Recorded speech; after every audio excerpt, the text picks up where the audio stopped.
Good morning, কেমন আছেন সবাই? তো চলে আসলাম নতুন একটা ব্লগ নিয়ে। কারণ হচ্ছে এখন যাচ্ছি হচ্ছে যে অনেক দিন পর বাসায় আসছি, প্রায় 2 সপ্তাহ বাসায় আসিনি। ইপ্তি শোনাও ইপ্তি শোনাও বাসায় নেই। তো যার কারণে হচ্ছে যে এখন যাই দেখি সবজি ক্ষেতের কি অবস্থা, আশেপাশের কি অবস্থা সেটা দেখাবো। তো চলেন যাই। বাসায় এসে দেখি যে অনেক দিন বাসায় নেই, ওরা প্রায় 15 দিনের ছুটিতে বাইরে গেছে। তো খুব ধুলো ময়লা নোংরাস হয়ে গেছিলো প্রায়। তো আমি সেটা নিজে একটু পরিষ্কার পরিচ্ছন্ন করলাম, করে এখন হচ্ছে যে যাই একটু ক্ষেতের দিকে যাব। একটা বালতি নিয়ে নিই। বেসিক্যালি এই যে বালতি নিলাম, মগ নিলাম, একটা নিয়ে নিলাম। এখন যাব বাইরে, খুব সুন্দর রোদ উঠছে দেখা যাচ্ছে।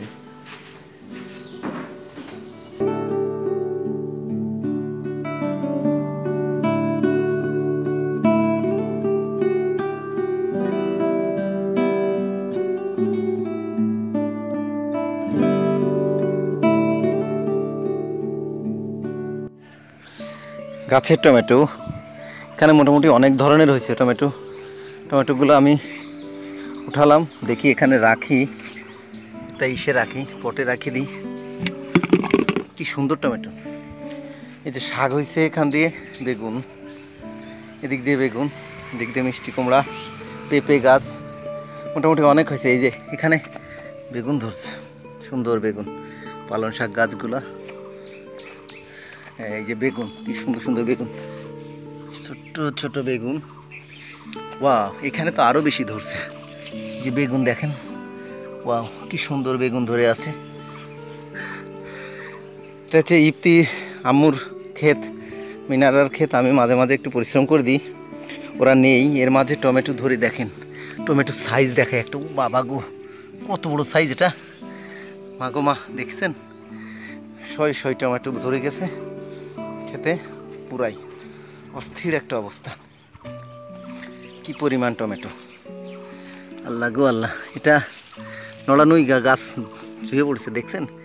এই যে অবস্থা, কি টমেটোর অবস্থা অন্যরকম। এদিক দিয়ে হচ্ছে ধনে পাতা হয়েছে, এই যে কি সুন্দর ধনে পাতা। এদিকে টমেটো গাছগুলো সুন্দর হয়েছে, এই যে ধনে পাতা, এই যে শাক, লাউ, মোটামুটি অন্যরকম সুন্দর। এই যে বেগুন গাছগুলো ভালোই উঠছে সব গাছগুলো। আর এই জায়গায় কলা গাছ ছিল, কলা ওই যে দেখা যায়, কলা এক পেকে গেছে, দুইটা এখানে। এই যে কলা দুইটা পেকে গেছে। মোটামুটি খেতে অনেক ধরনের সবজি ফসল চাষ হচ্ছে মোটামুটি। এই যে টমেটোগুলো তুলে ফেলি।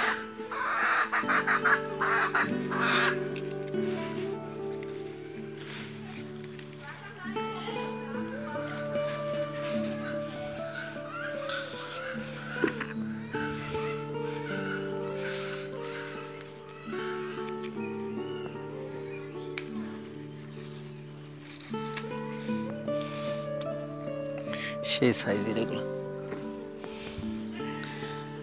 ওদিকেও পাকা আছে কয়েকটা।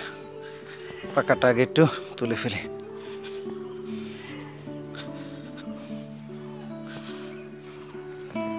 এই যে এখানে এটা একটু পেকে গেছে।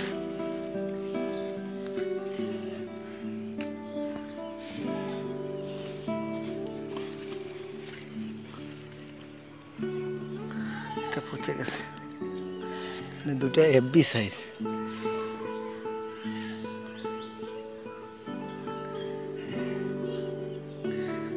রোপণ করলাম, ধনে পাতা টাতা সব আছে। এখন হচ্ছে যে আর কাজ করব না। এই যে কলা যেটা দেখতে পাচ্ছেন, কলা, পাকা কলা কাটবো, তো দেখতে থাকুন। কেটে ফেলছি, এখান থেকে খেয়ে এনেছি একটু সুন্দর কলা, গাছ কেটে ফেললাম। এই তৃষ্ণারে বলে যাবে, দাদু পাকা কলা খেয়ে ফেললো, তুমি কোথায়? তোমার গাছের মাগুরা শহরে এসে কলা গাছ হয়েছে, তো সুন্দর মেয়ে। মাঝে বাড়িটাও শাকসবজি হয় দেখছিলাম আগের দিন। সুন্দর হয়তো, ওদেরও কলা গাছ ছিল তো, সেই সাইজের ফানা কলা। ওর বাবা, তো বিশাল ফানা।